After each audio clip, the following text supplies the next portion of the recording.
It's a new year, and with T-Mobile, it's not about how far apart we are. It's about how close we can be. So we're bringing out our best deal. Right now, get the iPhone 12 on us on every single plan with eligible iPhone trade-in. So I can FaceTime with my sister in Savannah. That's right, the iPhone 12 on us on every plan. All on America's 5G leader in coverage. T-Mobile. 24 monthly bill credits and a new line plus tax. If you cancel, credit stop and balance on required finance agreement may be due. Contact us for well-qualified buyers. Qualifying consumer plan required. See coverage and offer details at T-Mobile.com. It's a new year, and with T-Mobile, it's not about how far apart we are. It's about how close we can be. So we're bringing out our best deal. Right now, get the iPhone 12 on us on every single plan with eligible iPhone trade-in. So I can FaceTime with my sister in Savannah. That's right, the iPhone 12 on us on every plan. All on America's 5G leader in coverage. T-Mobile. With 24 monthly bill credits and a new line plus tax. If you cancel, credit stop and balance on required finance agreement may be due. Contact us for well-qualified buyers. Qualifying consumer plan required. See coverage and offer details at T-Mobile.com. Thank you for visiting ChristopherMedia.net. Thank you for downloading Sporgy for free on iTunes or from ChristopherMedia.net. Please make sure to rate Sporgy 5 stars on iTunes and help to tell others about Sporgy by leaving a comment. Thank you for following Sporgy on Twitter at Sporgy Podcast and on Instagram at Sporgy_podcast. Please follow Sporgy on Facebook to like and share Sporgy. You can also email the show. The address is sporgy@ChristopherMedia.net. If you would like to donate to Sporgy, you can click on the PayPal button at ChristopherMedia.net. If you use Amazon.com, please click and bookmark the Amazon link at ChristopherMedia.net. It will not cost you any extra money, and you will help to support Sporgy. If you are looking to launch your own website, please click through the HostGator banner at ChristopherMedia.net. Christopher Media uses HostGator to host all of the shows produced by the Christopher Media Network. When you click through the HostGator banner at ChristopherMedia.net and sign up for HostGator, you're helping to support Sporgy. We know that choosing the perfect gift for a man is a difficult task, but not anymore. TheBroBasket.com is here to help. We all know men are hard to shop for, but what do guys actually like? Their favorite alcohol, that's what. It could be craft beer, wine, whiskey, scotch, or tequila. TheBroBasket.com will put it in a gift basket full of their favorite gear and goodies. You can customize your own Bro Basket or choose from a variety of different Bro Baskets, like the Ultimate Import Sampler, the Jack and Coke gift set, or the Junior Executive gift basket. Boozeless, but still cool, Bro Baskets are also available. TheBroBasket.com gives you many shipping options to choose from, including rush delivery and Saturdays. 21 and over, please. State and local laws apply. Beer, wine, and liquor are not available for shipping in all states. You can help to support Christopher Media by clicking through the BroBasket.com banner at ChristopherMedia.net. Men used to be hard to shop for. TheBroBasket.com. Welcome to Sporgy, the show that gives you half-ass sports fans giving their half-ass opinions. And now, here are your hosts. Welcome to Sporgy number 76. I'm Chris. I'm Rich. I am the Iceman. Who is 76? Chirp, it's not rhetorical, chirp, guys. Chirp, chirp. I got nothing on 76. Really, I don't. Yeah. The Philadelphia 76ers. Oh, there you go. The process? Is that number 76? We're just going to call it. They at one point they had the answer. Now they have the process. Yeah, I don't know. And for whatever reason, my internet connection is acting like a motherfucking cocksucker. And you guys are going to love this. It won't even let me cheat and look one up. I'm sorry, what? Greg Hardy. Yep. Oh. Dallas Cowboys. Murderer. Oh, you got to be kidding me. This one, see, I know I cheated and looked this up, but I should have fucking known this.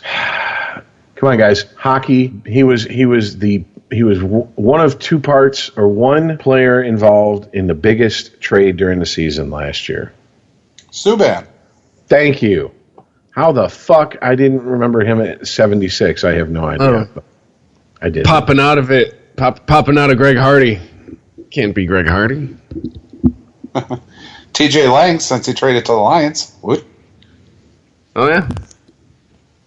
So, yeah. So the biggest 76 I know that I found was Orlando Pace. Did we lose you in the middle of that? Oh, there we go. Okay. Orlando who? Orlando Pace. I think everybody knows him. I think Greg Hardy's a more recognizable name, but that's just me. Whatever. If you're a social justice warrior. A social justice warrior? He killed... Anyway. All right. Right. We have a lot of time tonight. No time for this. No time for ice. I'm going to get him. No time for iceisms. Let's go. Yeah. So how about LaVar Ball in his match? We're talking shit. Like he talked shit to the one person. It was like the scene in Back to School with Rodney Dangerfield and Kirk Vonnegut. Fuck me. Fuck you. Talk shit to Trump. Well, okay, all right. So to recap, you talk shit about Trump, not to him, really. To recap here, all right. So obviously, one of the baby balls was one of the three that got busted over in China. We talked about it last week. Blah blah blah blah blah. Trump happened to be on his Asian swing of his victory tour. And now, did he say he got them released, or that he had something to do with it, or that did he just go, well, of course I got them released. It's me, the Trump. I mean, what exactly was it? He said that he was negotiating the release of the players. Which he's probably full of shit. You know, it's Trump. It was probably just convenient. He's over there. Hey, I'm over here. I'll take care of this. Don't worry. I highly doubt he was on the phone, him of all people, was on the phone with anybody personally negotiating anything. Now, that doesn't mean Donald Trump cares about 3 black kids. No, that doesn't mean that his fucking, people in his... He was in China. It doesn't fucking... Dude, it does not matter. Dude, I'm in the United States right now. Yeah, I can't exactly just roll by. I'm in Portland, you're in fucking... Wichita ain't exactly I could just come over and chill right now. What I'm getting at is that I'm pretty sure people in his administration were handling that, not him on a personal level.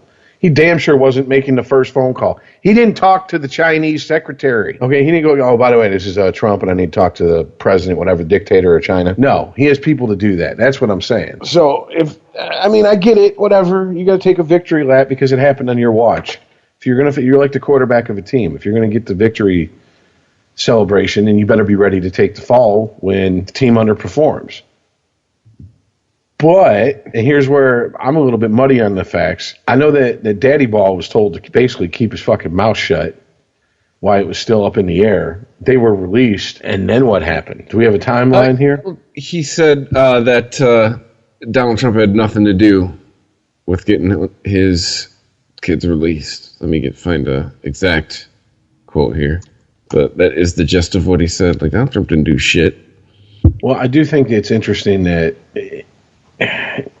he kind of downplayed what happened as far as what caused this entire situation, which is the obviously stunted seed of his fucking ball sack and his 2 buddies deciding, hey, let's go over to a country that basically has the shittiest human rights record or one of that we can find, and let's break the law. So already, Daddy Ball, excuse me, dude, you're not coming out swinging strong here, dude. Your kid's fucked up bad. You need to take that fucking hit and just fucking go, yeah, they fucked up, and if they weren't who they were, their ass would probably still be sitting in jail in China. All right. Here is an article from the Sporting News from today. We're recording on Monday. We're recording early. But Monday Night Football will be done by the time we do the picks. So I guess he was on CNN this evening, so, it's fake news. But the article says he appeared on CNN tonight on Monday to discuss his feud with Donald Trump. He says, what did he do for my son? I don't have to go around thanking everybody. He said this to Chris Cuomo. He said, you heard what he tweeted. First of all, they weren't in jail. They were in a hotel. So that backs up your theory of him playing it down. Trump directed 2 critical tweets at Ball on Sunday after Ball refused to acknowledge Trump's role in returning Ball's son, LeAngelo, and 2 other UCLA basketball players to the U.S. after their arrest in China. Blah. Who? Ball said to ESPN last Friday. What was he over there for? Don't tell me nothing. Everybody wants to make it seem like he helped me out. So that is what LaVar Ball originally said. All right, first of all, that is some weak sister, just weak titty bullshit. Who? You're going to act like you don't know who the President of the United States is, and that's your insult? Okay. I mean, I don't think Trump is some great, like, master of playing the dozens, but Ball doesn't seem like he's all that fucking quick on the uptake himself. I'm sorry, go ahead. And then two tweets from Trump on yesterday, Sunday. Well, yeah, it'll be, I'm going to put this out on Wednesday, so it'll be, it says, now that the 3 basketball players are out of China and saved from years in jail, LaVar Ball, the father of LiAngelo, is unaccepting of what I did for his son, and that shoplifting is no big deal. I should have left them in jail. And then the same day, about 6 hours later, he tweets, shoplifting is a very big deal in China, as it should be. 5 to 10 years in jail, which is true. We looked it up last week. But not to Father LaVar. Should have gotten his son out during my next trip to China instead. China told them why they were released. Very ungrateful. Is this a battle of just there's 2 blowhards just going at each other. 2 biggest egos and smallest brains to back them up. So, yeah. You picked the wrong battle there, LaVar.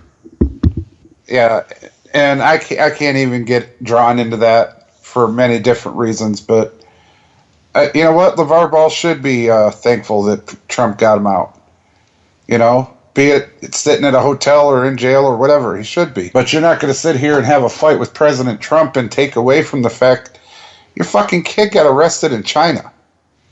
For shoplifting. Something 10-year-olds and Winona Ryder do. Like, seriously. And this kid's, what, 19? It sounds like a college athlete. I mean, dude, seriously. Period. Sounds like daddy and stroke-addled mama Ball need to fucking tool up and do some drive-by parenting on the kids. Make sure to get Chinese sunglasses? Let's go buy them at the gas station. What are you going to steal them for? I know. Go to Times Square. There's plenty of them. You can Brother buy some Ball needs to come off some of that fucking signing bonus loot. You're selling $500 tennis shoes. Can't pay for sunglasses? Get dad to float you a loan? I guess the saving grace here is it's from Louis Vuitton. At least he wasn't stealing from like 7-Eleven or some shit. Motherfucker stole a pack of fucking Oreos. Well, you that hungry, bud? Seriously, you're not in the United States anymore. NCAA's reach doesn't extend to China. I'll buy you an egg roll. Excuse me. This is up there with like, I know when I saw this going on, the first thing I thought about was like, oh man, this shit is gonna be hella entertaining. Like it's like let's get the popcorn, let's go. This is like that scene from the Boondocks cartoon where the rappers are beefing and Riley and Huey are sitting there watching TV and Riley's like, oh my God, this is like World War II. And Huey's just like, yeah. The ghetto version of the Cuban Missile Crisis, right? Yeah, exactly. This is, like, seriously, both these people. But Trump, dude, you're the president. You've been there for almost a year now. Act like it. And Ball, dude, we know that ship has sailed. We know that ain't ever happening. I just hope to wake up one day and he just realizes, wait a minute, I'm a 70-something-year-old man who's the elected leader of the free world. I should probably act like it. I know it's never going to happen. But, Jesus, God. I don't know, man. I kind of like the fact that Trump doesn't take it lying down. For me, it's fucking hilarious. Somebody says some shit about him, he's like right there on Twitter going, fuck you. And your mom. I could buy you both. It's funny. Oh, don't think I'm fucking sitting here. There's like some absolution for Daddy Ball in this situation. He's a fucking No, not that. But like when Obama was president and he got heckled in the fucking State of the Union address in Congress. The guy straight up was like, liar. Now see, Obama got elected on the fact that he was from a single parent, grew up in the ghetto, come up hard. like he was going to be, a true brother, Somebody in Congress was like, liar. He just like stared at him and shit. Trump just jumped the fucking rail, I think, if somebody did that during the State of the Union. I'm looking for Mike Buffer ready to, let's get ready to rumble. I'm like, come on. Just when I saw that, I was like, really, LaVar? You ain't, like, you don't own a TV or a smartphone? Like, do you know who you just picked a fight with? All right. Like I said, it's like, this shit's going to be entertaining as shit.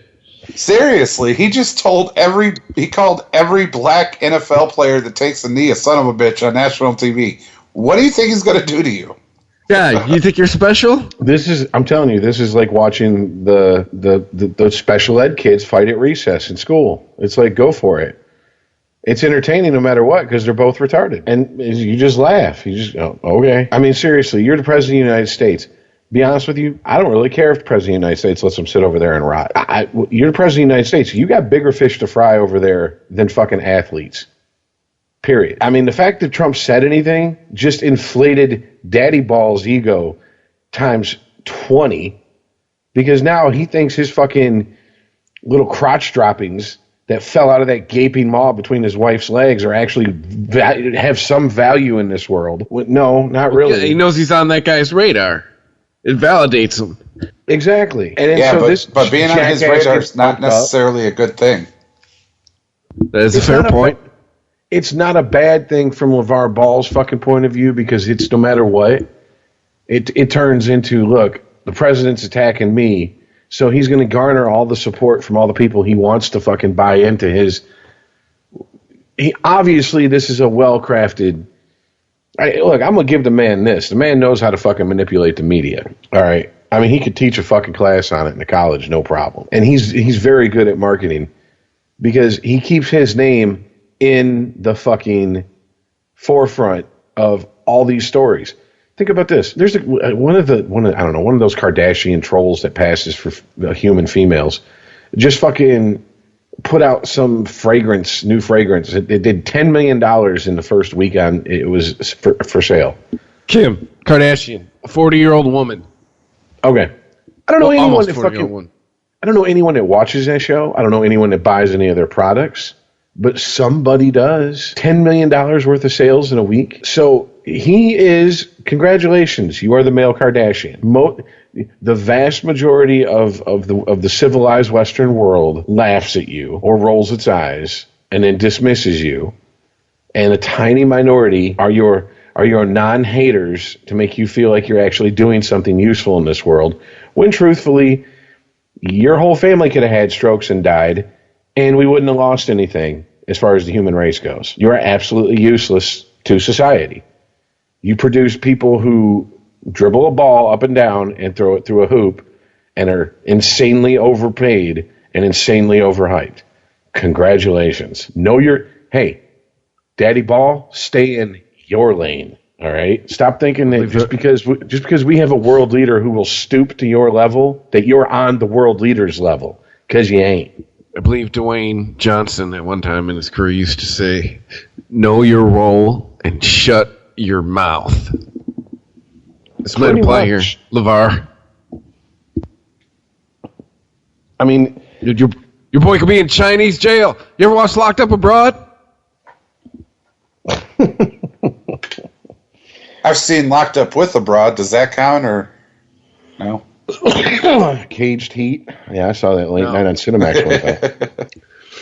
But no, seriously, it's just like it's amusing like I said, in a way that something horrific, but it's funny because it's not happening to you, is amusing, I guess.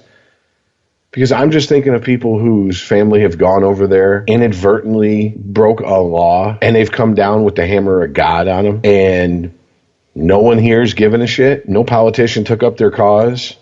They might still be. I mean, you can't tell me if that's the fucking price for shoplifting over there, that there's not some other. I mean, and you have to obviously shoplift to get caught, all right? But let's just say there's some other faux pas that some, traveler went over there, accidentally broke a law, and their draconian laws and punishments come down. And now they're sitting in a fucking Chinese jail cell for 3-4 years for something that would be like, what, a fine, probation over here? Could you imagine sitting in a jail cell being an American over there, and the 3 black guys walk in, and you're like, does shit not change no matter where I go? And then watch them leave, and you're stuck, and you're like, wait, really? That's not what I meant.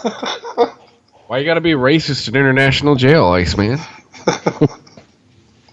I'm not being racist in international jail. I'm talking, if anything, I'm talking about social status. Well, that's what I'm getting at. Like, it's just, I mean, he saw an opportunity to keep his name in the news. LaVar Ball did. He did it. I mean, at this point, I almost can't blame him. If someone's going to serve you up a fucking batting practice fastball, I mean, he obviously is the type that if you're going to throw him a fucking meatball straight down the middle of the plate, he's going to put it in the fucking stands. A fish gotta swim. You know what I'm saying? I mean, you know what I was thinking? What since President Trump got him out, what if he could talk to the fucking Chinese people and be like, yeah, that was a mistake. We're going to send him back to be judged.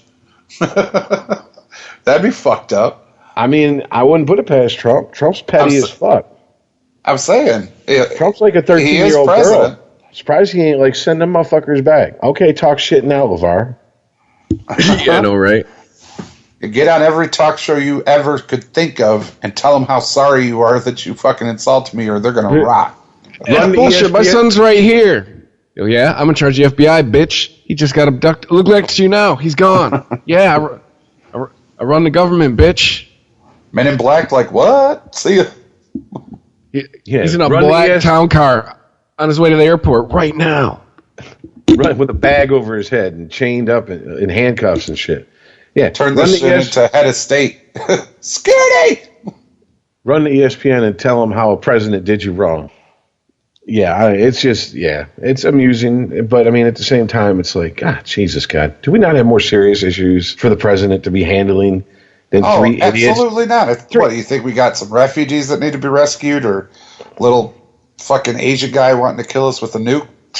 There's nothing going on. I mean, that's what I'm saying. Athletes. Our government will probably be out of money soon again. Have to shut down. Yeah, I mean, guys, I think, to me, the bigger issue is this, okay? Should we start as a country, or should we stop as a country expecting for, no matter who it is, our athletes, whether it be the Olympics or international games or the World Cup or whatever, like, should we stop expecting our athletes to have carte blanche to do what they want when they go to other countries and get off because, well, they're American athletes? Absolutely, dude. Who's going to swim like fucking Ryan Lochte, and who's going to play and shoot better than the Ball brothers? I mean, we can't lose them because they did something stupid, like pick up something they didn't pay for. Come on. For those who aren't picking up his sarcasm, I don't know how he's laying it down awful thick. Yeah, shit, man. No, I said it so many different ways, so many different times. Even back when Colin Kaepernick started his kneeling and sitting, fine. But if you're gonna do something to help people. If every fucking athlete we had in this country, every single one, and across all the major sports, took just a tad bit pay cut, put it into a fucking pool, we could end homelessness in this country. It'll never happen, but we could. Well, we could end it now if our government spent its money better. But now we're getting off track. Yeah, we're getting into Thursday's show. To me, I can't. I mean, I don't know. I just imagine if there was an athlete from China, if there was an athlete from, Russia back during the Cold War, and they were over here for whatever, and they committed a crime. And we just were like, usually we'd come down with the hammer of Thor on them, but whatever. We're just going to send them back. There would be people pissed, no matter what political side you're on. If the opposite side of whoever was the president who was sitting while that happened would be all over him, calling for impeachment, dig up the motherfucker's dead grandmama and butt fuck her in the ass, and all this shit with a meat hook in town square because how horrible, this is the worst thing since slavery and all this shit. Yet when it's our athletes in other countries, we just expect them to go, oh yeah, we're sorry, America. What are you apologizing for? They broke the law. And don't get it twisted. I'm not just talking about this shit, this one incident. Ryan Lochte, yeah, guess what, Swim Shady? Your ass should have been in prison wherever the fuck you were at when you committed that shit. You shouldn't have gotten out of it. Shouldn't have gotten away with it. Yeah, but dude, we do that to our own athletes here now. They are held to an entirely different standard, dude. Entirely different. Even here in our own country. If they were to stand trial and they're convicted, they should get no different a sentence than the average person. But we also know that they're not getting the same trial as the average person. Exactly. That's what I'm telling you. We hold them to a whole different standard. Money buys you justice. And absolutely. And I'm not talking about in the air. I'm not talking about stuff like Aaron Hernandez, who did go to prison. I'm talking stuff a little bit less than murder, driving while intoxicated, possession of marijuana, shit like that. Shit that me and both of you would go to fucking prison for a long time over. Nah, they get a slap on the wrist, couple of years of probation, they're good. Well, that's what I was going to say. Think about how many times we hear about athletes, caught driving drunk, and they plead it down. It's a big story in the news for a day or two. They're managers and their press agents and all this shit. They release statements and then they plead it down. And what happens? 500 hours of community service. Okay. Well, guess what? They're going to do that shit anyways because that's what the teams are going to have them do. They're going to have them go visit sick kids in the hospital. They're going to have Make-A-Wish kids show up. All that counts towards their fucking. They're not on the side of the highway picking up trash like me and you would be. Well, and they have a foundation that they work for, which is a tax write-off for them. And they can just say, "Oh, I put in so many hours with my foundation. That goes towards my community service." It's just, I don't know. It's annoying. I mean, whatever. They're back. I do like what UCLA did. UCLA took at least when they came back, they took a harder stance than I thought they were, which was, you're suspended till we figure out what we want to do with you. See ya. I mean, I honestly thought it was going to be some shit like you're going to sit 5 minutes of the first half of your next game. Right. And, I mean, we talk about, LaVar Ball and Trump and all this, China and all this. Here's what I've been thinking about. What do you think the NBA is going to do? All right, they drafted Lonzo Ball second, and he's a bust. He's got triple doubles and everything, but he shoots like Bill Cartwright. All right, he hasn't helped LA win dick, even with triple doubles. All right, so I mean, he's not everything and more that LaVar has said he was going to be. I'm sorry, man. I got to agree with Chris on this. You are so quick to call someone a bust. I didn't call him a bust. There are black people here that I talked to in Wichita that were like, nah, he's as close. I don't give a fuck if you found 5 Native Americans to rub together. No, dude, listen. What the fuck does it matter what color they are? Oh, my God. Because they were playing with people that have went to the NBA. Hey, guess what, 4G listeners? Breaking news, black people can be as dumb as ICEman, too. It just so happens. It's freedom. Ain't America and freedom great? I'm just fucking with you at this point. But so he's a bust because you talk to some black people? That's right. That's what I'm hearing. Yep. It's how it sounded on my end. Anyways, different opinions from different folks have said he's about as close to being a bust as you could be without actually busting. So he's not as great in the savior and the up and coming of, the NBA that LaVar said he was going to be. Now you got his brother arrested for shoplifting in China while in college. As an NBA owner, as an NBA team, are you going to draft him? And if you do, what about the third one? I don't know. Ask your black friends down there. I'm gonna ask them. I'm gonna figure it out. They're the experts. I'll have the answer. The basketball experts. Tell them to bring it up at the next meeting. Yes, we will do. We'll have that. Okay, all right. Well, anyways, from a possible bust to an actual bust in her sport. Hey, everybody, Danica Patrick's retiring. And like the true definition of a bust, she never won anything. Yay! Yeah. Just about no fucks were given. The Danica's all done racing. Guys, this is the danger of looking at somebody and going, oh, that person represents everybody who sits down to pee. Because when they succeed, that's wonderful. It's great. When they fail, like rats, flee in a sinking ship. Because where are all the fucking feminists and lesbians who were going to go out and support her and in NASCAR and what was the shit she actually started out in, though? Formula One? Yep. Like, where's the outcry? Where's the celebration of her illustrious career and record amount of wins that she was going to get? Oh, that's right. She didn't get a record amount of wins. Oh, she's not even painfully average. She's pretty much below average NASCAR driver. You could say she wasn't as good as the men. She's as good as anyone else who's fucking taken a career that she competed against. Races. I'll give her that. Well, the men that she competed against. The news of her retiring got buried by Dale Jr.'s last race being ran, so take that for what you will. Don't know a whole lot about NASCAR, but I will say I think he's won more races than her. He's actually been in a couple cup chases. I think that's probably a safe assumption to make.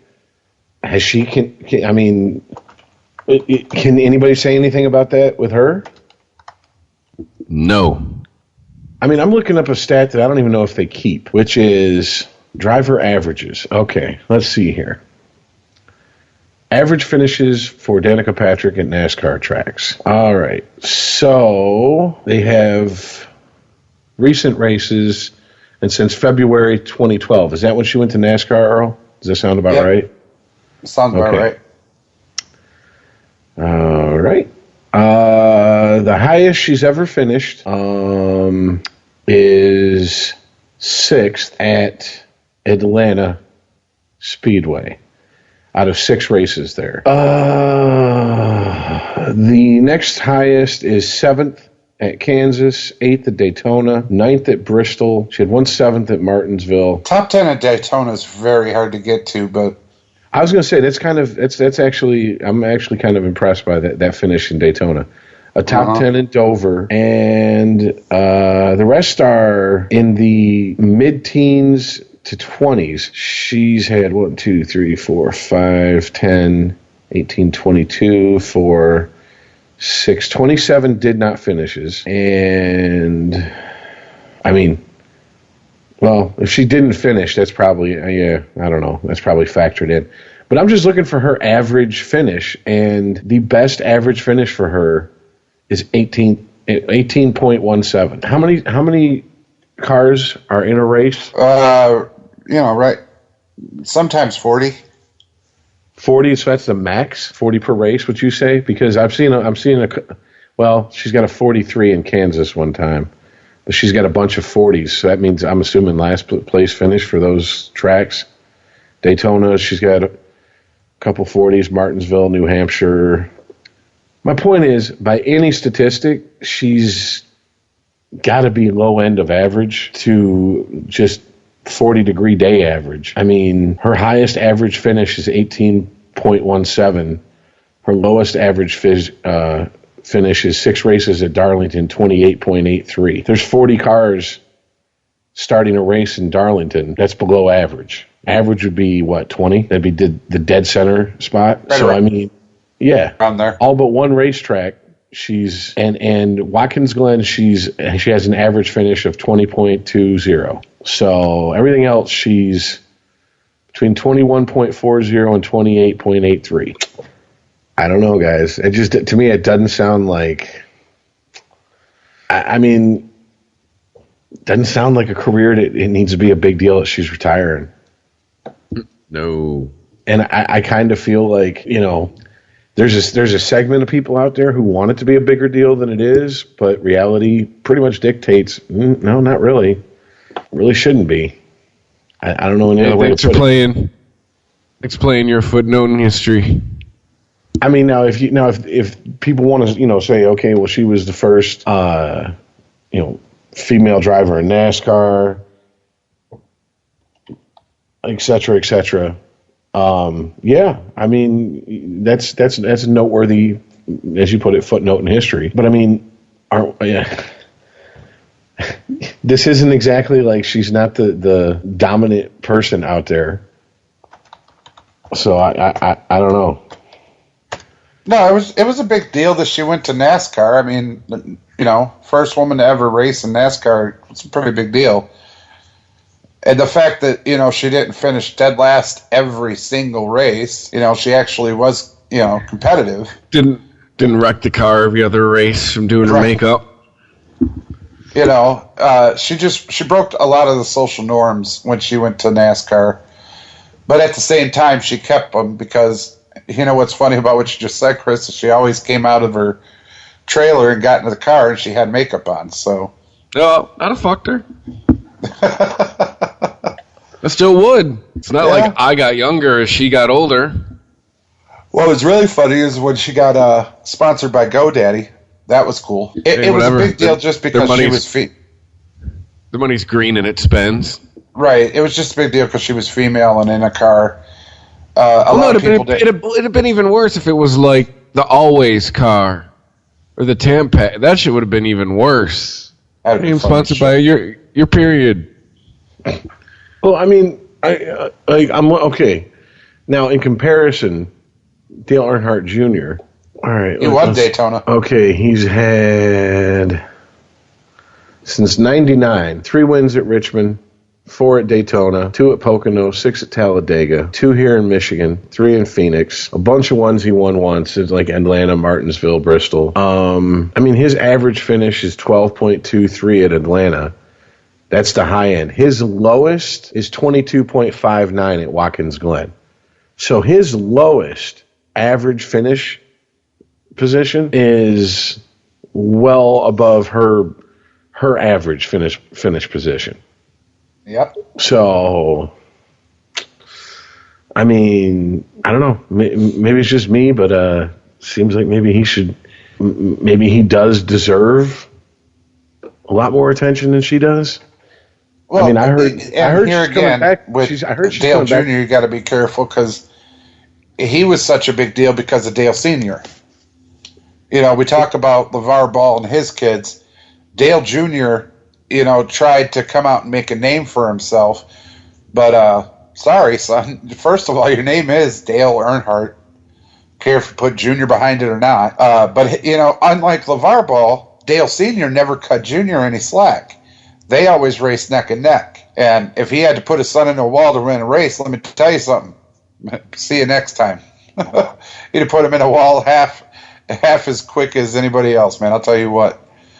But it is a lot of name recognition when it comes to Dale Jr. And then he started to make, after his dad passed, he started making a name for himself. And Rich, like you said, the races he won and everything, everybody's like, oh, so it's not just the name. He can actually play. Yeah. I mean, that's kind of what I'm getting at here. I mean, to the average person who's not a NASCAR fan, or, I mean, just a very casual NASCAR fan, I can tell you, because I fall into that category, it essentially goes, as far as name recognition for people my age, it goes Richard Petty, Dale Earnhardt. I'm kind of blowing Darrell Waltrip. No. Jeff Gordon, Dale Earnhardt Jr. The difference between the first 3 and the last one, I don't think, if Dale Earnhardt Jr. was not Dale Earnhardt Jr., I don't think he would be as much of a household name as those first 3 I mentioned. I know who Waltrip was. I know. But, I mean, that's only because I do have family who, were really into NASCAR when I was younger. I mean, I know Carl Yarborough is too. I mean, stop person on the street and ask them, and they're going to go, who? Do I have a Marlboro? No, I don't have a Marlboro. So, but no, I mean, Danica Patrick's up there because, yeah, she was the first woman in NASCAR. That is an accomplishment. No two ways about it. I think this shows the danger of putting all your eggs in one basket and trying to say one person accomplished something. It's not an individual accomplishment. It's an accomplishment for everybody. No, not really. And the fact that I don't see a lot of these, supporters who were making a big, deal and stink about her being the first female NASCAR driver out there celebrating her career pretty much tells me that it was just the cause du jour of the moment when she joined NASCAR. They saw that she was fucking painfully average and pretty much abandoned ship. So they really didn't support her when she went either. Seriously, dude, there was a lot of fucking chest thumping from the usual suspects on the internet. The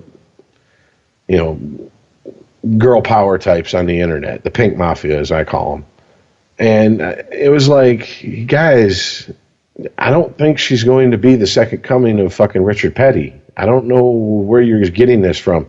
She wasn't all that in Formula One racing. I mean, the story I heard says she's coming back next year for 2 races, one in NASCAR, one in Formula One. Yeah, she's doing Daytona 500 and Indy 500. Indy 500, yeah. 2 biggest shows ever in racing. So, I mean, I guess maybe that's her chance for her victory lap? For her, Literally? Yeah. I mean, I didn't realize what I said until I said it, but yeah, kind of like how, you get people like Big Papi and Mariano Rivera and Jeter who were like, hey, I'm going to retire Jeter at the end of this season, and they take a whole season-long victory lap. So yeah, but the way that Jeter's career ended, could you ask for a better ending at home? I mean, really? No. And here's the thing. If there is such a thing as... I'm sorry, two chicks blowing them. So maybe with 2 chicks blowing them at home plate right at the end. No, I think that walk-off hit... I don't know, man. That walk-off hit was just it, dude. Seriously. Bro, he had such a fucking charmed life on the baseball diamond. His 3,000th hit was a home run. I mean, look, I understand that a lot of it was hard work and everything on his end, but what are the fucking odds? I mean, seriously, what are the odds that the biggest hit of your career, as far as, number-wise, the last milestone you're going to reach is a home run? Like that, in that type of dramatic fashion. How his career ended, like you said, Earl. It's just like, Jesus. And I mean, dude, he's not butt ugly. It's not like he's like this troll that just so happened to be good at baseball, like poor Yogi Berra. It's not Randy Johnson from the trailer park. Yeah. I mean, this is a pretty boy who's, let's be honest, if his team photo, good God. Yeah.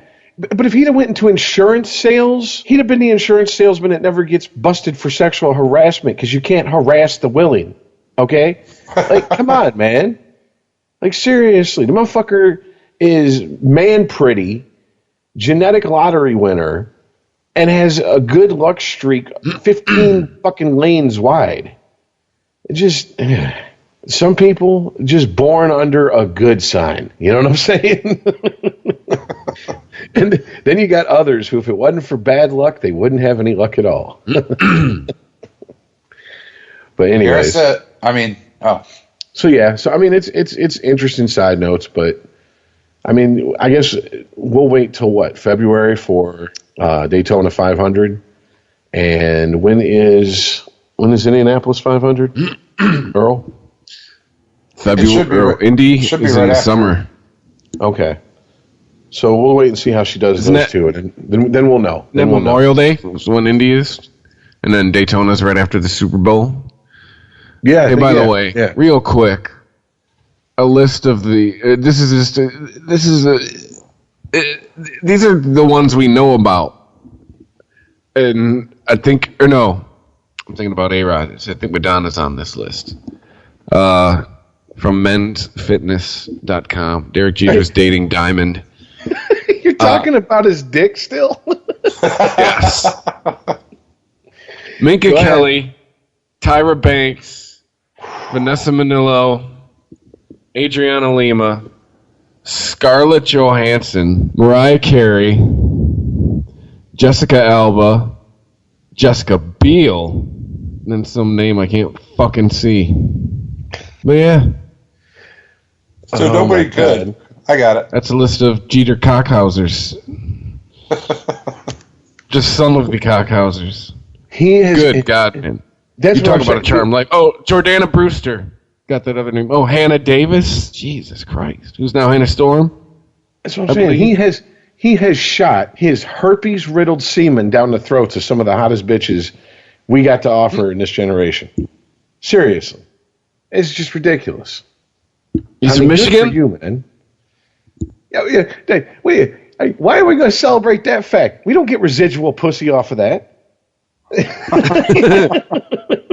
Yeah, Tom Brady went to U of M, fucker. Where's that? I'm from Michigan. You should fuck me because Derek Jeter's from Michigan. I don't think that works. No, it doesn't work that way. Yeah, Derek Jeter, Tom Brady, fucking Rob Van Dam's from fucking Battle Creek. That's where I lived. Give it up, ladies. Brady ain't from here. Brady's from Northern California. Hey, went to U of M. Close enough. Went to Michigan college. You got a better shot of fucking Tony the Tiger if you just because you were in Battle Creek than you do fucking any chick just because fucking gonna Rob Van Dam came from Honey Smacks frog. Oh, seriously, like they'll fuck Snap, Crackle, and Pop before they fuck you. You know what I'm saying? Shit. I will snap, crackle, and pop that bitch. All right. Well, we should move on here because we do have a time constraint this week. Yeah. Do we want to just get into the weekend in the football? I mean, okay. U of M, thank you for doing exactly what I thought you were going to do. Thanks for coming out. Yeah. You're gonna get housed by Ohio State. Enjoy it. Yeah. And then MSU, I mean, is it just me or did they have a harder time with that game than they should have? It ain't just you. Because struggling against Minnesota. I am an MSU hater because of being a Michigan fan. So I just want to make sure it's not my bias showing. Which one of them was it? Either way. It was Maryland it was Maryland, yeah. Minnesota. Both have the same record. Yeah. They're going to end up playing each other in the Nobody Cares Bowl. The Big Ten Jerk-Off Bowl. Oh, that sounds awful. What would have been called at one point the Little Caesars Bowl? No, but those are MAC teams that play in that one. I thought there was actually a Big Ten team that played one year because they did so shittily. I don't know. All I know is this. Is Michigan with Rich Rod? It might have been. Speaking of Rich Rod, all I know is this, and this is statistically, I can back it up. Look at his record. This is the lowest point in U of M football besides the Rich Rod era, statistically for any coach. So, yay Harbaugh. Damn. Yeah, Michigan fell off the top 25. They shouldn't even have been in there last week. But that's beside. I mean, yeah, we've covered that. I mean, it is absolutely ridiculous. This is seriously. This is the savior at this point. I think I said it back when the rumors were starting. I'd rather have had Les Miles, taking my chances with him. But whatever. Go blue. Thank God for Jesus and khakis. He's going to have another year before the I don't know if the faithful ever is going to really put him on the hot seat. He might be like Trump in that aspect. He might be bulletproof to the U of M faithful, like to the Kool-Aid drinking. Yeah, to the ones that Maize and Blue does no wrong. It's that whole Michigan man bullshit. How long after Brady hangs up his cleats till they're clamoring for him? Like, oh, let's get him in Ann Arbor. Oh, let's get the GOAT in Ann Arbor. How long? 2-3 months before a genuine. He's going to have at least an assistant coach job somewhere before a genuine, like, grassroots movement starts up. He could be Harbaugh's assistant coach. Oh, amazing blue calm everywhere. No, this is what'll really get him going.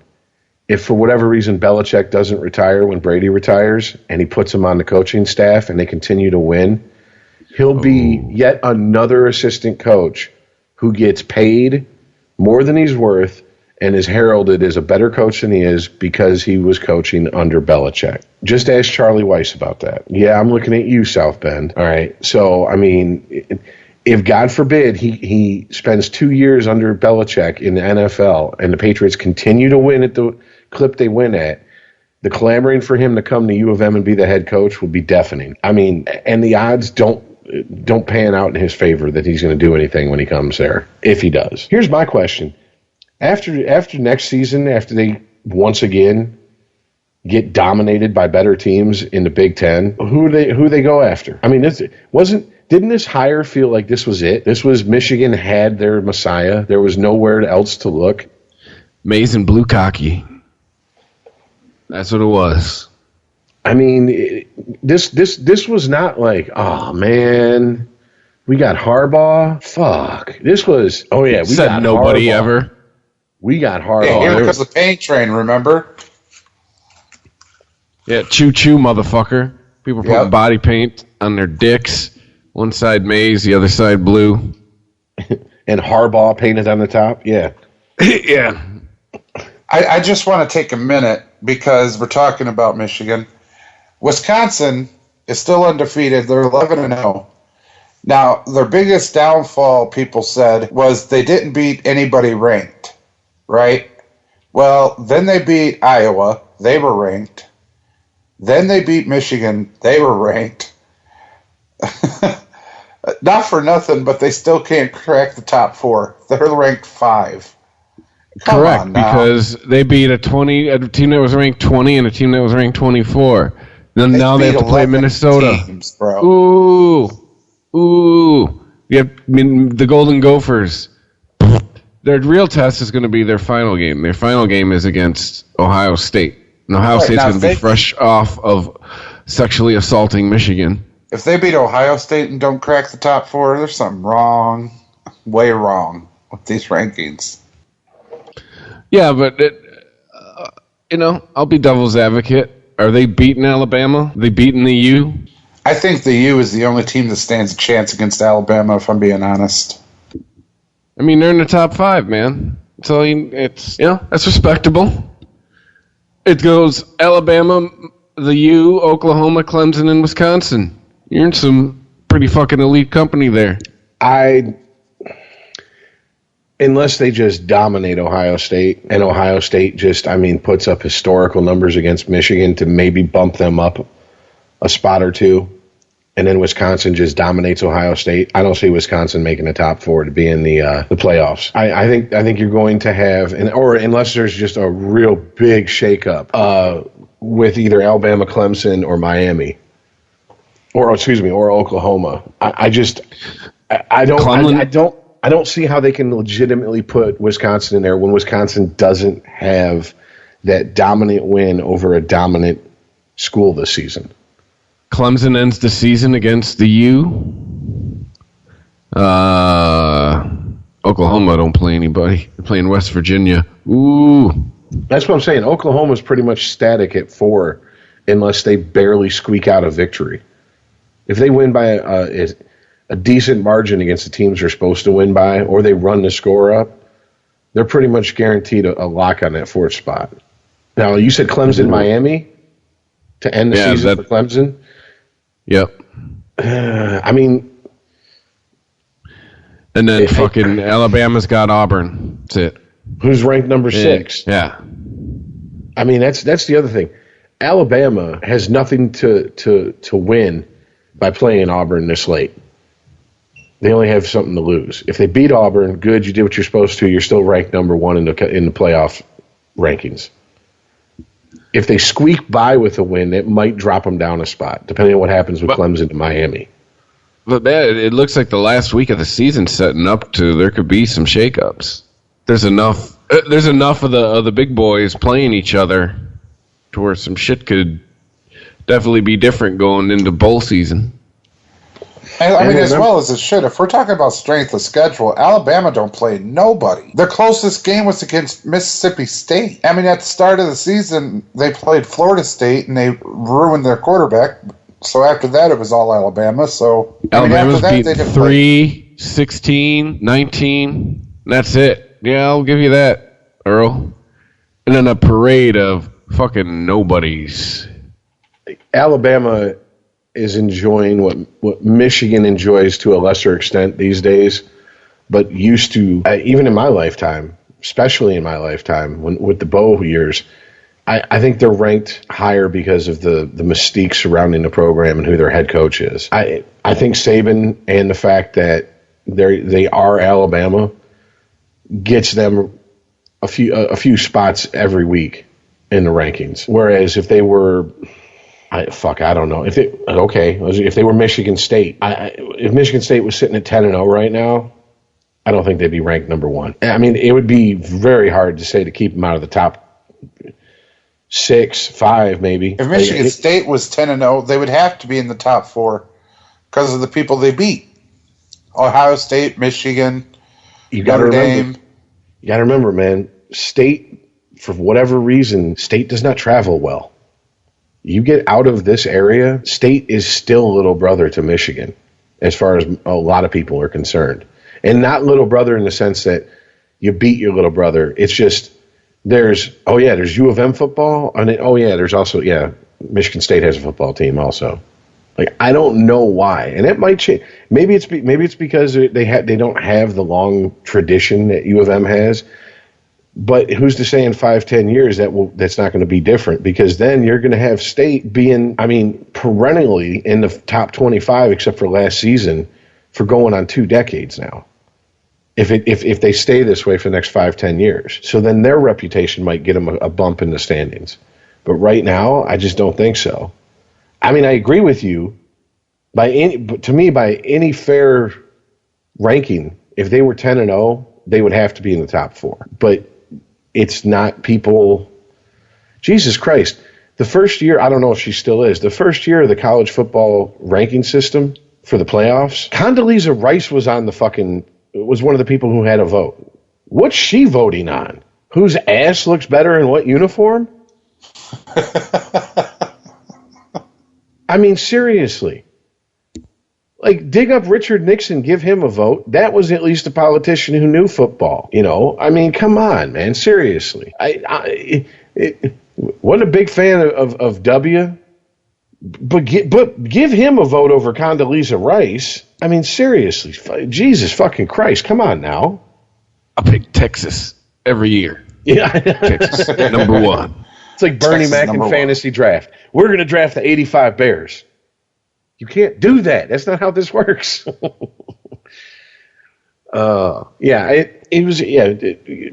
State should have had an easier time with Maryland. I don't know why they didn't. At this point, they're just.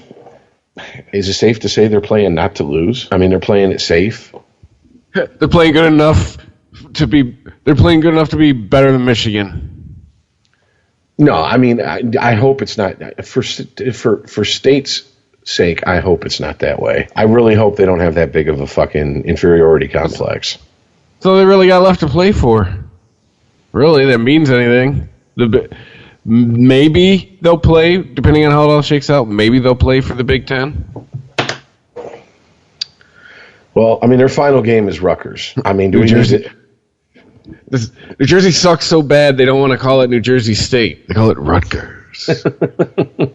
So that's what I'm saying. Do we really need to say it? I mean, State should go in there and just fucking moonwalk all over Rutgers. Moonwalk, do the fucking Cabbage Patch, the bus driver, the worm, any other fucking outdated dance they could figure out. They should go old school. Do it. Yeah, a little soft shoe. So, I mean, I guess I don't know. Even though I hate State, I feel like they get disrespected in the national rankings. I feel like, I don't know, I just feel like if it was State in Wisconsin's spot right now, you wouldn't hear the love for State that you are hearing for Wisconsin. Which is funny because around here, locally, in the Detroit area, you hear what we're saying. We're going, Wisconsin ain't played nobody. Who the fuck is Wisconsin beat? What's their signature win this year? I mean, who's that like, oh yeah, they crushed that team. And they shouldn't have. Right now, technically, their biggest win, Michigan. I mean, technically, Iowa was ranked. Yeah, higher it was than when they beat them. Michigan was, but I mean, Well, I mean, I'm just saying though, when we listen to all the talking heads on the sports networks, they're like, "Well, you can't rank Wisconsin in the playoff picture because they haven't beat any ranked teams." Then they beat Iowa. Well, yeah, but I mean, Iowa wasn't that strong of a ranked team, and then they beat Michigan. Michigan wasn't that strong of a ranked team. It's like you guys keep telling me move the goalpost. But beating two teams that are ranked in the 20s is like beating unranked teams. Might as well be. Well, there's beating ranked teams and there's beating teams that are ranked higher than you. The way you climb, I mean, I'm talking skip multiple fucking spots in polls, is beat a team that's ranked higher than you. Beating teams that are ranked, that's nice. But if you're ranked in the top 5 and you're beating a team who's ranked like 22, 23, 24. Yeah, you might as well be playing Appalachian State. Basically. I mean, guys. Okay, but Michigan wasn't ranked the whole time and at 20th the whole season. They were ranked in the top 10. I said when they played Wisconsin, they were ranked 24. But I said it, and Chris said it. That was a bullshit ranking. They didn't deserve to be in the top 10. He's a State fan. I'm a Michigan fan. We both agreed on that. I've not seen one fucking down of football that Michigan played this year that convinced me they deserved to be in the top 10 at any point in the season. That was that Block M giving them that.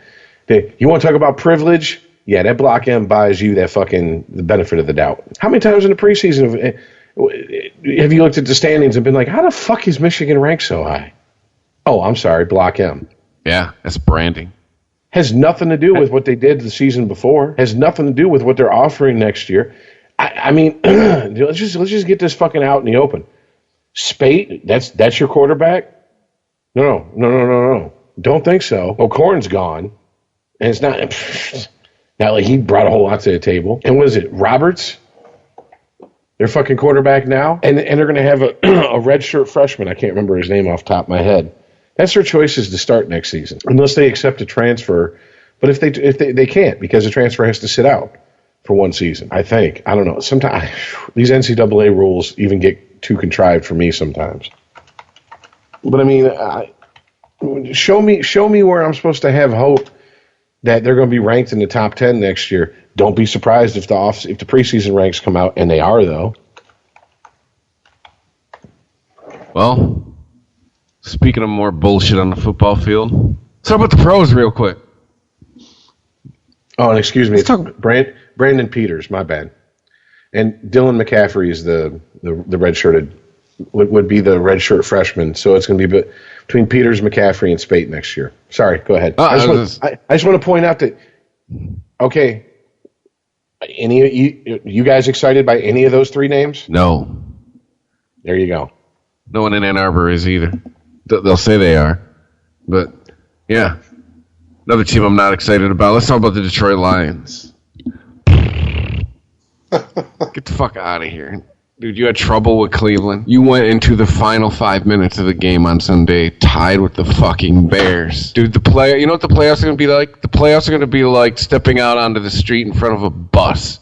It's going to be quick and violent. That's how the playoffs are going to be. That's really all I have to say about the Lions. I knew it. Yeah, you know, that was all set, talked about earlier. A nice little seat picked out on the bandwagon. You know, ICEman and I were going to hang out. You know, our wives are going to get to know each other. We're going to make cocoa and shit every Sunday. You know, bond over our love for the Lions. But no, that fucking Atlanta game, that was my test. And they failed. And it's just been like, undercover garbage, man. Undercover garbage. You watch. This is all that matters at this point. Any hope for their division starts and ends Thanksgiving Day. Yep. If they don't, season over with. They got to go in there and win. If they don't, season over with. Period. And there's nothing more to talk about. on Thanksgiving. You better make a turducken out of the Vikings. You're not gonna, but that's what you need to do. And this is a Lions team who, Jesus God, I'm gonna half-ass sound like ICEman.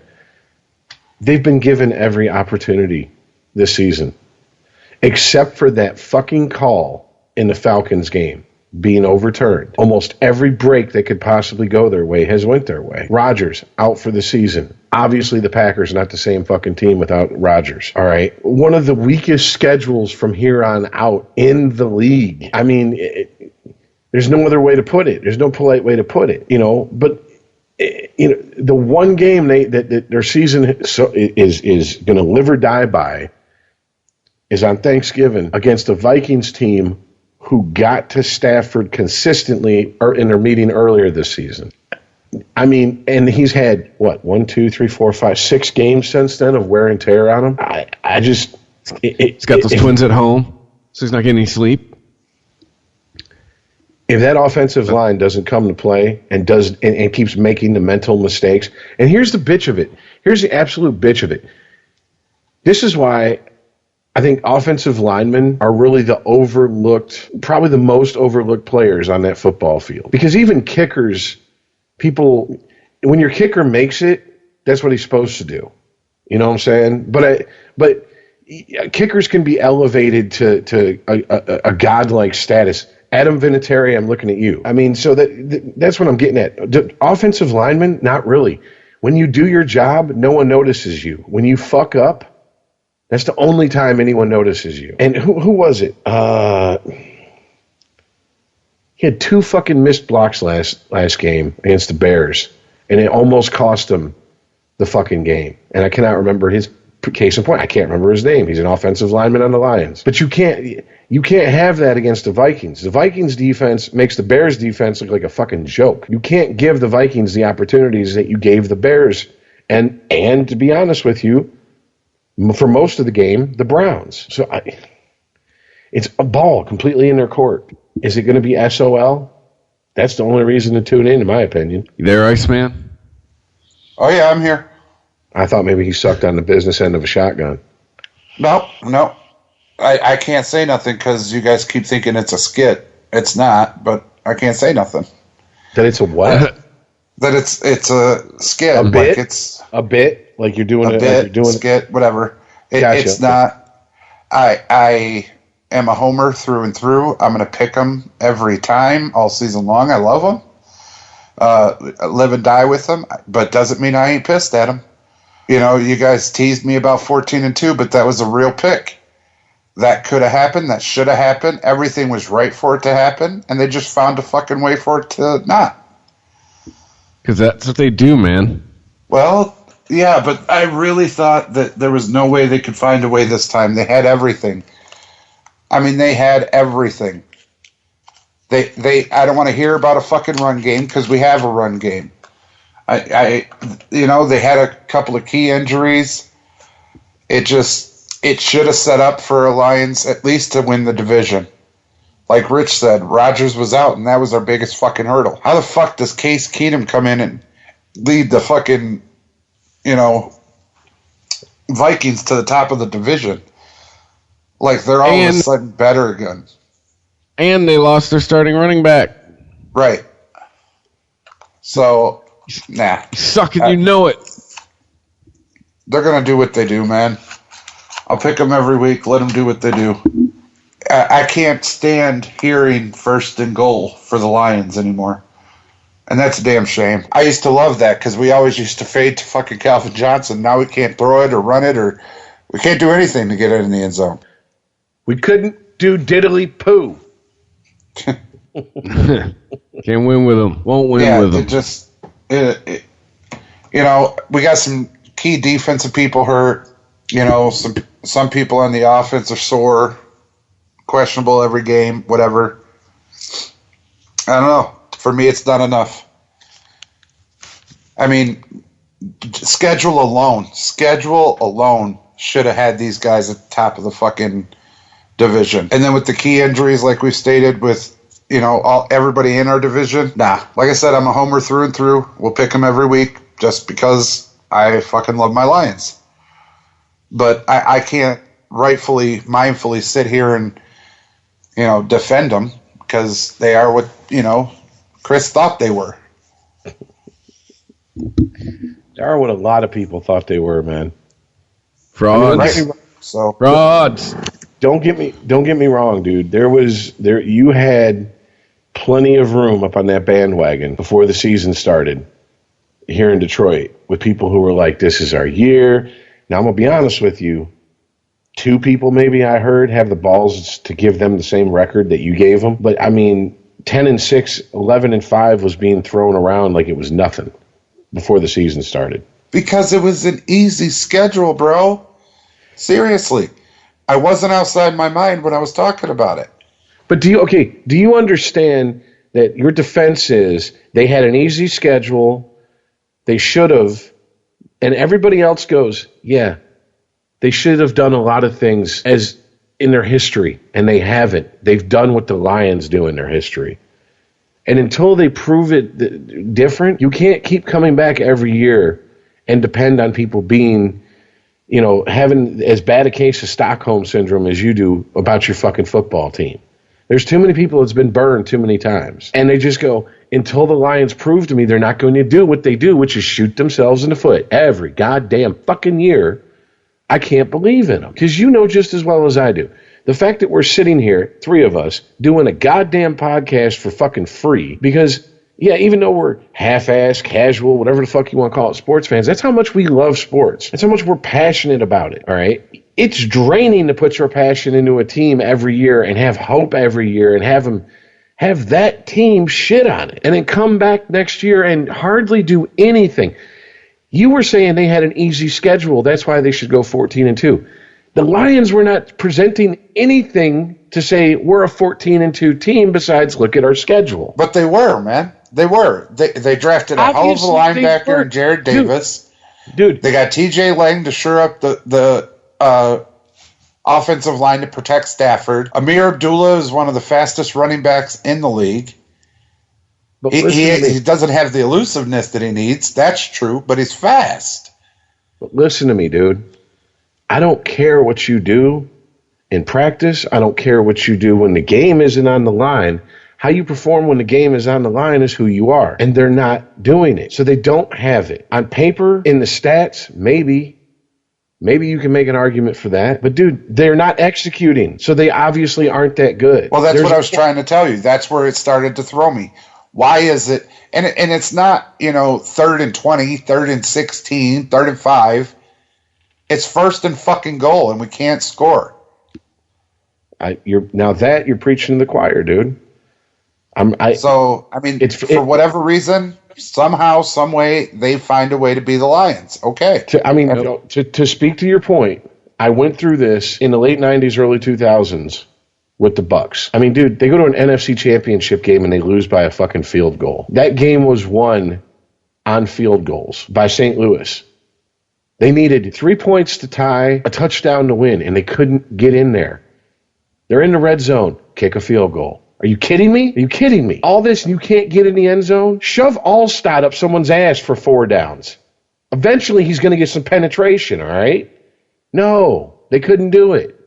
Pulling my hair out. They, for whatever reason, the stars aligned. They got the right coach who ended up meeting his old team, who was still running his playbook in the Super Bowl. And who won them that Super Bowl? Not their offense, their defense. That's the only reason. So I've been where you've been, where it's like, come on, this offense, you can't get it in the end zone once per game? Seriously? I've been there.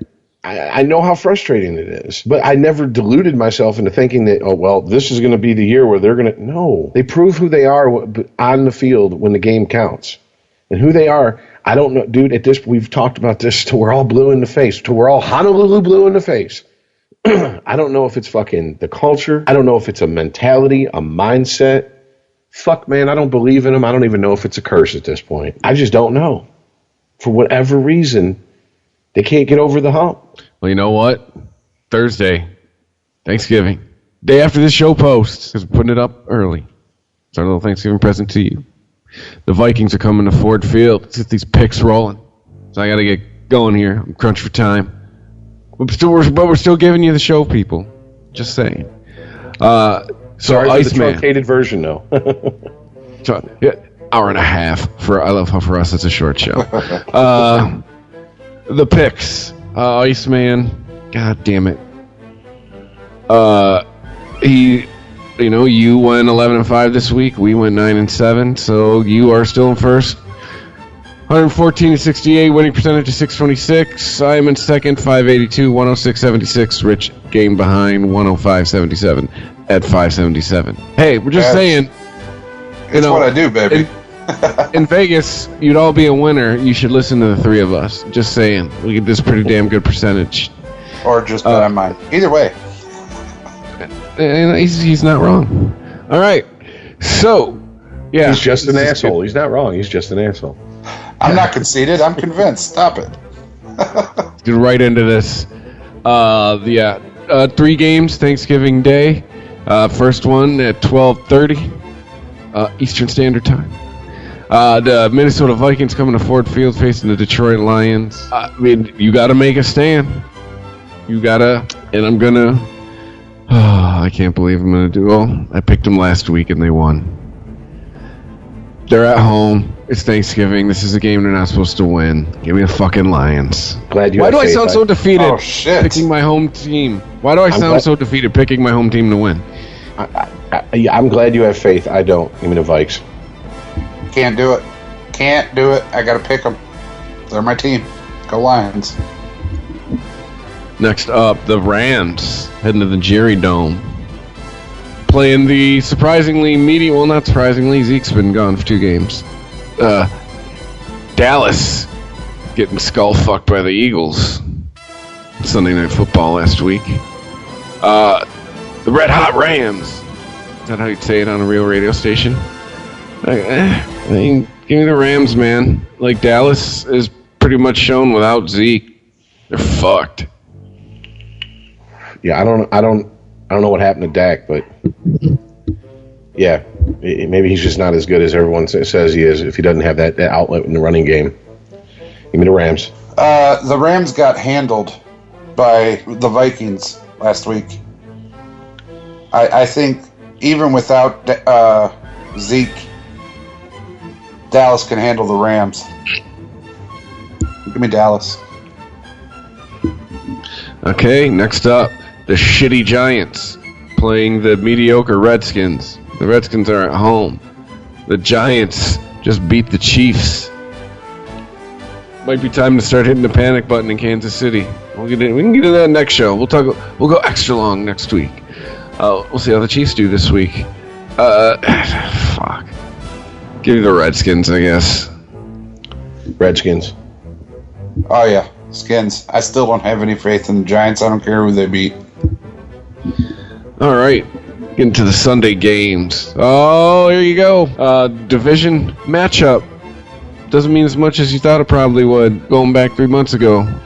If you're a fan of the NFC South, Buccaneers head to the Mercedes-Benz Stadium. This used to be the Georgia Dome. Facing the Falcons. Maybe the Falcons. Yeah, Falcons. Yeah, Falcons just beat the 12th man, so gonna beat the Bucks. All right. Yuck. Gross. Well, I mean, it's not really hard to pick. The Browns at the Bengals. Yeah, Bengals. Bengals. Oh, can I pick Cincinnati and hope that I'm right? No, give me Cincy. Damn it. They need a game. They need one game. They're such a homer. You don't want the Lions to not be the worst losers anymore. Next up, the Titans at the Colts. The wheels are falling off in Tennessee. The Colts suck. Give me the Titans, because the Colts suck. Yeah, by default, I got to go with the Titans, even though I'm not a big fan of Miracle Mariota. So, yeah, give me the Titans, though. I'll take Super Mario over anything they got in Indy.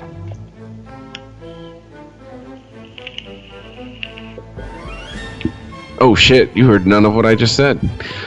The collapsing Buffalo Bills heading in to take on the collapsing Kansas City Chiefs in Arrowhead. The Bills got fucking just raped their last 2 games. And it's probably going to happen again. Kansas City coming off a couple bad beats. And they're at home. They're at Arrowhead. Give me the Chiefs. I'm not ready to throw that. I'm not ready to throw the towel in on the Chiefs. Not yet. Give me the Chiefs. Oh yeah, Chiefs going to beat them absolutely. That's one story we didn't talk about was the benching of Tyrod Taylor for the white quarterback, as everybody calls him. Don't even know his name. His name's Nathan, by the way. But yeah, $2 on the clean cut white boy. And then the white boy, 4 out of 8 of his first throws were interceptions. They still kept him in. He threw another one.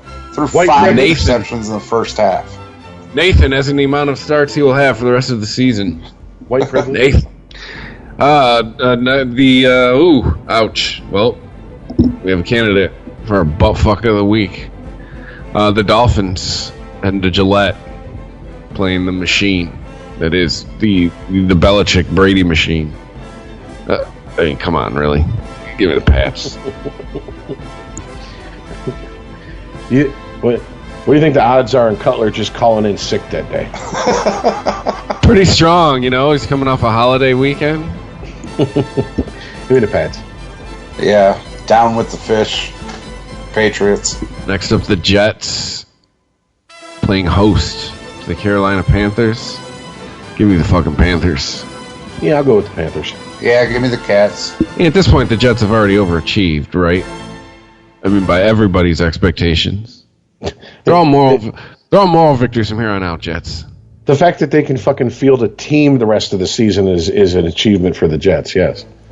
Yeah, there was a now hiring sign outside the stadium.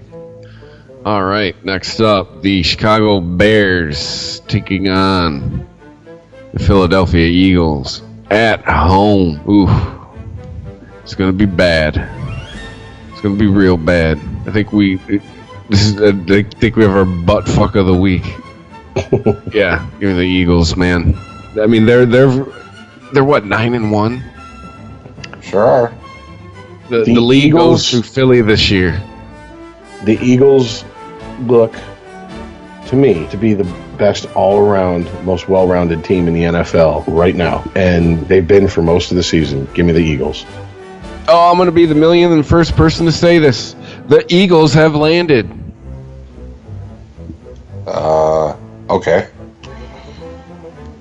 The Toilet Bowl does have a pretty good secondary, so Wentz has to be a little bit more patient, but he should have no problem rolling them over. Give me the Eagles. Got Zach Ertz. He'll be all right. Seattle at San Francisco. Seattle obviously just coming off a bad beat by the Falcons. I was watching the game on Gamecast while we were recording. They almost came back. They didn't. Give me the Seahawks. Yeah, give me the Seahawks. Yep. 12th man. All right, Denver at Oakland. 3 months ago, this was going to be a good game. Now this is going to be an awful game. But give me the Raiders. Give me Denver. That's it? Just give me Denver? Okay. Raiders. You say one keep word. it short, asshole. You say one word, but you're like, okay. that's it? New Orleans at the Rams. Ooh. It's going to be a good game to watch. Wait, what? Yeah, at the Rams. yeah. Oh, earlier, whoops.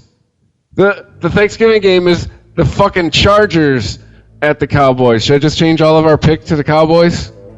Oh, no, mine was already Dallas. I'll change mine and Rich to the fucking Cowboys. Oh, no. You guys got to stay with L.A. You picked L.A. We picked the Rams for when they were playing Dallas. Motherfuckers in the league still trying to cheat. Okay, Belichick, calm down. Yeah, the Saints visiting the Rams. I will not pick the Rams in this case. Drew Brees is going to do one of your favorite things, IceMan. He's going to go hold my beer, young buck. I also just think New Orleans has a better receiving core. So, yeah, give me the Saints. I'd like to agree with you, but, man, that Saints defense looked suspect against Washington. Seriously? Giving up 31 points? And who do you think's got a better offense, Rams or Washington? So I'm going to go with the Rams. Saints are at home, right? No. They're at the Rams? Shit. Yes. Yeah, and they're traveling west? Yeah, definitely give me the Rams. All right, yeah, give me the Rams. Drew Brees can't throw outside. The Jaguars at Arizona. At this point, you got to believe in the Jaguars. I believe at this point they could lose every game and still be above 500. So give me the Jaguars. The Jaguars. Oh, God. This is literally flip a coin, but I'm not going to. Yeah, give me the Jaguars. Yeah, give me the London team. All right, next up, another game that 3 months ago, this was going to be an awesome game. This Sunday night game. The Pack going to Pittsburgh. Pittsburgh's going to fuck them up. Give me the Steelers. Steelers. Yep. Without Aaron Rodgers, their season's through. All right, Monday night, Houston at Baltimore. Ew, gross. Yeah. Give me Baltimore because they at least have their number one quarterback, I guess, and they're at home. Yeah, Baltimore. Poor Texans. Yeah. Give me the Ravens. All right. College games. Michigan. Ohio State. I mean, I'm gonna ask where it's at, but does it matter? Are they at the Horseshoe or are they at the Big House? They're in Michigan. They're at the Big House. It doesn't affect my decision, anyways. I mean, if they embarrass Michigan State, I mean, more is in store for you as well. Give me the Buckeyes. Hate that fucking team. I hate that fucking team. I hate that fucking state. I hate Uncle Urban. I hate sweater vests. I hate Woody. And the Buckeyes. Hey, Maurice Claret. I hate everybody. Ted Ginn Jr. could eat a dick. Ezekiel Elliott. Eat a bag of baby dicks. I don't know, man. You know what? Give me Michigan. They're at home. I'm going to be... He picked Michigan over Wisconsin, too. Motherfucker, did you spill I picked wine? Wisconsin. Yeah, Are you sure did. about that? Did he? Yes. Okay, all right.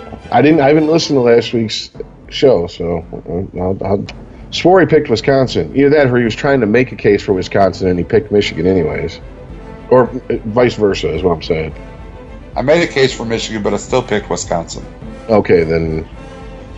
All right, I knew you were doing some straightening to explaining and trying to pick both without picking both. That's the ICEman special. So I'm just going to pencil us all in for Michigan State. They fucking better. Are they Rutgers fans in the house? Or? I always say, they got nice uniforms. Yeah. But I'm not bullshitting. All right. State fans, Sparty fans, if you fucking blow this game, rightfully so, every Michigan fan is going to shit all over your team. Rightfully so. Seriously, there's no reason to lose this game. Period. Yeah, if they lose this game, seriously, you can no longer mention Appalachian State. Ever. No, that's yeah, you can. You can. That's an historical fuck up that State would have to lose to Harrison High School seriously for them to be okay, never mention App State again. I mean, come on now, dude. Their announcers were just, that's how they announced the play. They were so in shock, they just screamed into the microphone. Yeah. So, there you go. The abbreviated holiday edition of Sporgy, number 76. Yeah, eat a big meal, get drunk, fight with a family member. However you celebrate. There's many ways to celebrate. Thanks to everybody who's been listening, downloading, sharing, telling a friend, following us on Twitter, @Sporgy Podcast, emailing the show, sporgy@ChristopherMeany.net.